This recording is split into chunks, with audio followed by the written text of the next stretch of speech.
It was a strongly worded press release from the St. Lucia Association of Musicians and Performers. The release came on the same day Machel Montano and his entourage arrived in St. Lucia. At issue is the fee being paid to Montano for his finale appearance at the closing ceremony of the CHA Marketplace. Association Press Officer Jackie Weeks says it's not so much the over $100,000 being paid to the Trini performer as much as it is the $15,000 being paid to the local artist in comparison.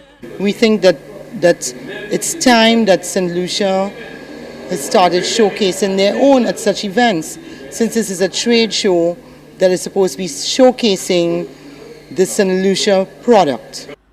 Local promoter Christopher Hunt says it's not a matter of rights. He says it is a question of power. Hunt says it is those with power who decide who gets to be showcased and who doesn't.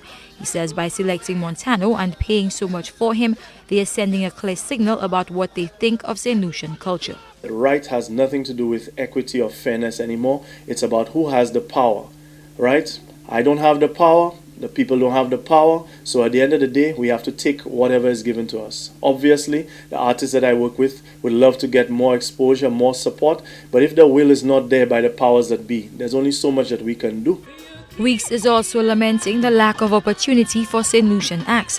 She says the CHA stage could have provided exposure for the artists not chosen.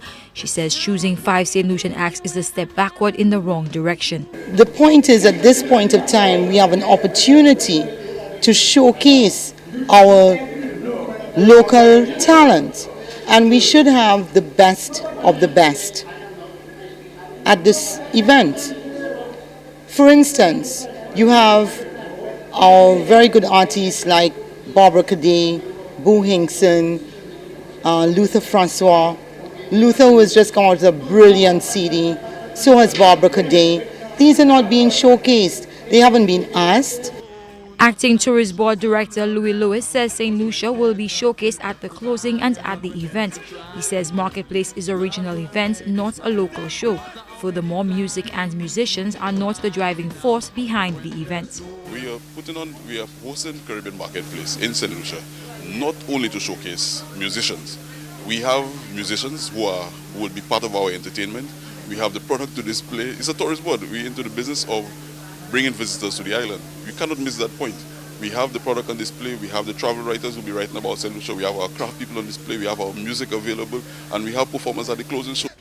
For Christopher Hunt, the lineup for the closing ceremony sends a clear message. I think we're marketing an inferiority complex, because the truth is that if our own leaders don't believe in us as a people, believe in our talent, can tell you that they want to give brochures to people to tell them which St. Lucians not to go by, what areas not to go to. Basically, as far as I can see, what we are showing people is that the best St. Lucia has to offer is Trinidadian. So if that's what we believe is our tourism product, if that's what we believe is the best that St. Lucia has to offer, who am I to fight it? The closing ceremony for Marketplace will feature Nicole David, Teddyson John, Ricky T and Trish, backed by the Spectacle Band. The headline act is Machel Montano with Ecstatic, which includes Patrice Roberts and Farmer Nappy. The private show is for CHA delegates only and will be held at the Pigeon Islands National Landmark. Carmi Joseph, HTS News, Channel 4.